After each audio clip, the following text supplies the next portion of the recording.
우리는 지금 사내들인 법정에서 행한 설교요 변론의 내용인 이 스데반의 메시지를 보고 있습니다.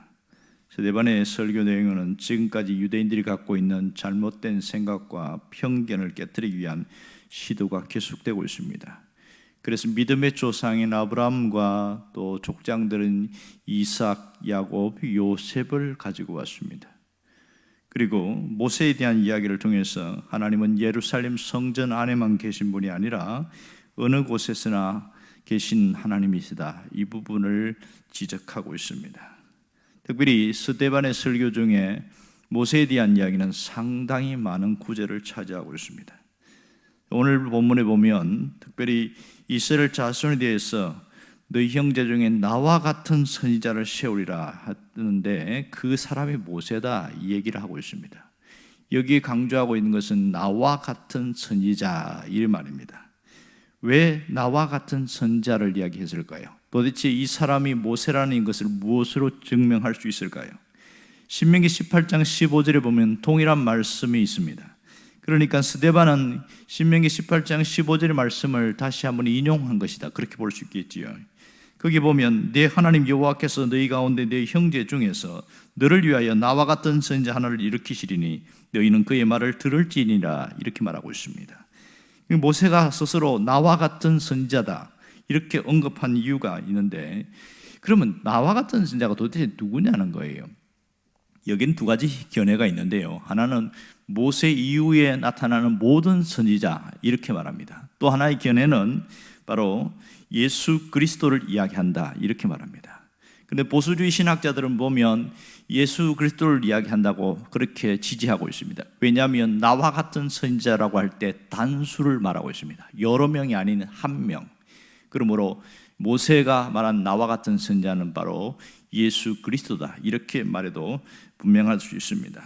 그러니까 이 모세가 이렇게 말하는 것은 이 땅에 오실 예수 그리스도의 그림자로 하나님이 나를 세우셨다, 그 얘기를 하고 있는 것이죠. 어떻게 모세는 자신을 예수님의 그림자라고 인식하면서 살아갈 수가 있었을까요? 그것은 그가 하나님의 말씀을 받았기 때문에 그렇습니다. 38절에 보면 그가 하나님의 말씀을 받았느니라, 이런 얘기 나옵니다. 38절 후반절에 보면 살아있는 말씀을 받아 우리에게 주시던 자가 이 사람이라 분명하게 이야기하고 있지요. 모세는 하나님을 인격적으로 만난 이후에 하나님의 말씀을 받아서 그 말씀 따라 살아왔던 자입니다. 이 모세가 받은 하나님의 말씀의 양이 굉장히 많습니다. 성경 66권에서 모세처럼 그렇게 방대한 분량의 말씀을 받은 자가 거의 없을 겁니다. 그러니까 창세기, 출애굽기, 레위기, 민수기, 신명기, 모세오경이라고 하는 이 5권의 책을 다 모세가 썼다고 이야기를 하는데 그만큼 방대한 분량을 갖고 있다는 것이지요. 모세는 말씀이 육신이 되어 오신 그리스도를 그림자가 되기에 충분합니다. 그는 친히 자신의 삶을 하나님의 말씀으로 살았고 그 말씀대로 순종하며 살려고 하는 몸부림이 굉장히 있었습니다. 또 하나의 사실은 35절에 나오는데요. 그 보면 그 모세를 하나님이 관리와 속량자로 보내셨으니, 이렇게 말하고 있습니다. 하나님께서 자기 동족들이 배척했던 그 모세를 하나님이, 그러니까 관리, 즉 지도자와 속량자로 보냈다. 속량자란 말은 구원을 하기 위하여 자기 자신을 희생하는 자, 이런 뜻이거든요. 그러니까 모세는 하나님의 부르심을 받은 이후에 세상을 나기 직전까지 자신의 유익을 위해 살지 않고 동족의 유익을 위해서 헌신했던 자입니다. 그는 철저하게 하나님의 말씀에 순종했고 40년 광야 생활에서 끝까지 지도자로서의 삶을 살았습니다. 이것은 모세는 이 속량자라는 메시지를 보면 자신의 몸을 십자가의 제물로 바치신 예수 그리스도의 모습처럼 살아갔던 것을 분명히 알 수가 있습니다. 그러므로 모세는 이 그리스도의 그림자라고 말하기에 충분할 수 있는 겁니다. 오늘 나와 같은 선자라는 말은 바로 이 두 구절에서 충분히 증명이 되고 있습니다. 그럼 여기서 주시는 우리에게 주신 메시지가 무엇일까요? 그것은 하나님이 나를 부르신 목적이 있다는 것을 알아야 된다는 겁니다. 하나님이 나를 부르신 목적이 있는데 우리가 그 목적대로 살아가야 됩니다. 그러면 공통적인 목적이 무엇일까요? 그것은 하나님의 나라를 세우는 겁니다. 인생이 빈손으로 왔다가 빈손으로 가지만 우리가 남기고 가는 흔적에는 하나님의 목적대로 살아온 그 흔적, 다시 말해서 하나님의 나라를 세운 그 흔적들이 있을 때에 가장 가치 있고 가장 귀하고 보람된 인생이라는 겁니다. 하나님이 우리를 맞이할 때에 착하고 충성된 종이라고 칭찬하는 사람 누구일까요? 바로 이렇게 자신의 목적대로 살아온 사람이겠지요. 하나님의 나라를 세우다가 온 사람, 그 사람에게 너는 정말로 진실되고 충성된 종이었다, 그렇게 말할 거라는 겁니다. 하나님이 오늘 지금 나에게 원하는 삶이 무엇일까요?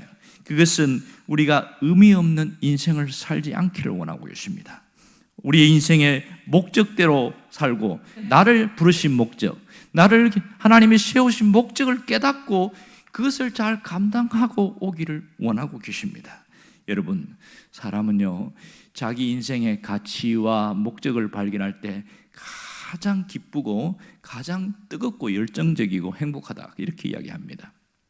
이것을 발견한 릭 워렌 목사님은 무슨 책을 썼냐면 목적이 이끄는 삶이라는 책을 써서 엄청난 반향을 일으켰고, 한국에 있는 많은 교회들이 이 책을 가지고 40일 동안 목적이 이끄는 삶을 살아가자, 그렇게 어떤 실험을 해서 엄청난 변화가 일어났던 그런 일들이 있습니다. 거기 보면 서문에 뭐라고 써놨냐면 이렇게 써놓습니다. 당신은 태어나기 전부터 하나님은 지금 이 순간을 당신의 삶 속에 계획해 놓으셨다.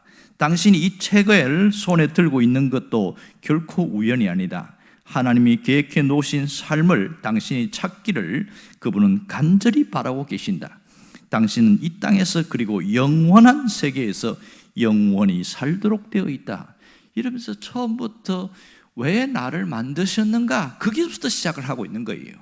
그리고 후반부로 갈수록 어떻게 살아야 가장 가치 있는 삶인가, 그 내용들을 자세하게 해서 살아갈 수 있도록 만들어주는 그런 어떤 프로젝트가 있습니다. 이분이 강조하는 건 뭐냐면 사람이 인생의 목적을 발견할 때 가장 행복하다, 이런 얘기를 하고 있습니다.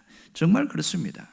우리가 그리스도를 닮고 그리스도의 그림자로 살아가게 되어질 때 정말 우리 인생은 가장 가치 있는 인생이다, 그렇게 표현할 수 있습니다. 내가 가진 것과 내가 어떤 재능, 그거 상관없이 오직 내 중심이 그리스도를 닮고 그리스도를 그림자로 삼고 살아가는 것, 그 삶이 엄청나게 중요하다는 것이지요. 어떤 성경 인물들을 보면 각각 하나님 부르신 특성이 있는 것을 볼 수 있습니다. 이들은 모두 그리스도의 그림자로서 살아왔던 삶의 모습인데요, 아브라함은 우리를 부르시는 그리스도의 모습을 보여주고 있고요, 이삭은 하나님의 은혜를 누리게 하는 그리스도의 모습을 보여줍니다. 그리고 야곱은 영적 전쟁에서 승리하게 도우시는 그리스도의 모습을 보여주고 있습니다. 요셉은 성도들을 영화로운 길로 이끄시는 그리스도의 모습을 보여줍니다. 믿음의 조상들은 각각 예수 그리스도의 모습을 그들의 삶을 통해서 다 드러내고 보여주고 있다는 사실을 잘 기억해야 됩니다. 정말 이 믿음의 조상들 중에서 요셉은 예수님의 삶과 많은 흡사한 부분이 굉장히 많습니다. 요셉이 억울하게 고난을 당한 그 부분도 예수님이 억울하게 고난당한 것과 굉장히 많고, 그가 총리가 된 그런 높임을 받은 것도 예수님이 부활하신 이후에 하나님 보좌 앞에서 가장 존귀한 존재로 높임받은 그런 모습이 굉장히 흡사하다는 것을 알 수 있습니다. 비단 이 믿음의 조상들의 모습만 그럴까요? 이들을 보여주는 이유는 야, 이들처럼 위대한 사람이 되라, 그런 얘기가 아니라 우리가 어떤 사람으로 살아야 하는가, 그리스도를 비춰주는 그림자의 모습으로 살아가는 자가 되라, 그 얘기를 하고 싶은 거죠. 오늘 우리가 무엇을 먹고 무엇을 마시고 살든지 이 중심만 흔들리지 않는다면 우리 인생은 정말 가치 있는 삶이 될 겁니다. 하나님은 우리가 이 땅에 썩어질 것에 목숨 걸고 살기를 원치 않습니다. 그러나 영원한 가치, 영원한 삶을 위하여 한 걸음 한 걸음 살아가기를 원하고 있다는 사실입니다. 사실 이 땅에 썩어질 것을 위해서 목숨 걸면 마지막은 후회와 아쉬움만 남는다고 말합니다. 이것이 공통적인 모습입니다. 그러나 영원한 가치를 위해 살아온 사람은 비록 이 땅에서 세상 것의 모든 것의 영화를 누리지는 못하지만 그의 삶이 가장 아름답고 가장 생애가 가치 있고 가장 보람된 인생이라는 것을 알게 되어집니다. 그 순간순간에 하나님과의 동행하심이 있고 그 하나님이 주시는 기쁨이 있고 누림이 있기 때문에 그런 삶이 우리에게 있다는 겁니다. 여러분, 우리가 남아있는 생을 어떻게 살아야 할까요? 우리가 빈손으로 왔는 인생입니다. 그러므로 우리가 빈 마음을 가지고 온전히 주님을 섬기는 신앙인으로 살아가야 합니다. 결국은 우리는 나그네지요. 이 땅을 잠시 때로는 짧게는 60, 길게는 100세를 살다가 갑니다. 이게 나그네지요. 결국 우리가 본향이 저곳에 있다는 걸 알고 그곳을 향하여 꾸준히 나아가게 될 때에 하나님 앞에 가장 아름다운 인생을 살게 될 것입니다. 이것이 그리스도의 발자취를 따라 살아가는 신앙인의 모습입니다. 여러분이 그 사람 되기를 주의 이름으로 축원합니다. 기도하겠습니다.